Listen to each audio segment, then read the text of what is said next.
Question number 8, Jacinda Ardern. Thank you, Mr. Speaker. My question is to the Prime Minister and asks, does he stand by his statement at the start of the year that, quote, there will be and there are isolated examples that are reported of a child being hungry, close quote? If so, what does he consider to be isolated?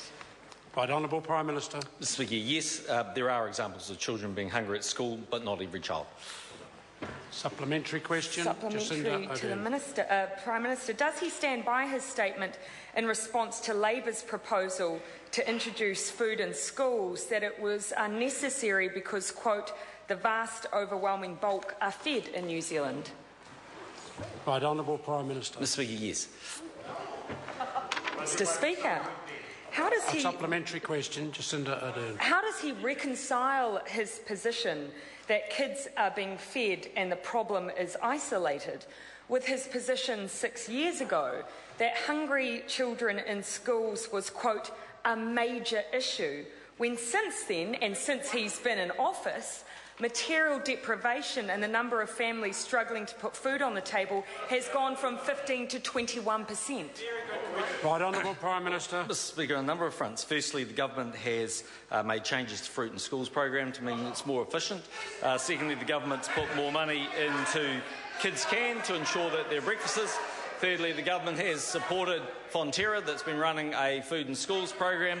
And Mr. Speaker, if one was to look at, say, Fonterra's program as an example, my understanding is that they're in all decile 1 to 4 schools that want them around the country. They operate 2 days a week.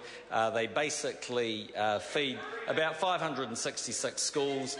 That represents about a fifth of the number of schools in New Zealand. Only about 15% of children actually actively participate in those programs. So if you extrapolate all those numbers, very approximately, that's about 3% of New Zealand kids.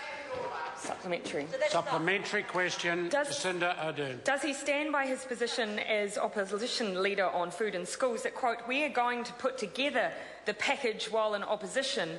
We are not waiting to be in government because all kids deserve the best, close quote? If so, what was the nature of that package that he claims to have put together? Well, Mr. Speaker, yes, and we've been doing a number of things, as I just outlined before. There are some of the examples around food, but actually, as the Minister just announced before, we are going to be extending the number of 3-bedroom state houses in Auckland to 4. We have insulated 230,000 homes. We've been rolling out a program of rheumatic fever, working very closely with the Māori Party in terms of the Ministerial Committee on Poverty. All of these issues are issues that lead to the well-being of youngsters. Order. Supplementary question, Jacinda Ardern. To the Prime Minister, is he satisfied that all that needs to be done on food in schools is complete, or will he introduce a package as part of his budget? Right Honourable Prime Minister. Oh, Mr. Speaker, the member will have to wait a couple more sleeps. Absolutely. Question number 9, Holly Walker. Thank you, Mr. Speaker. My question is to the Minister of Justice and asks, does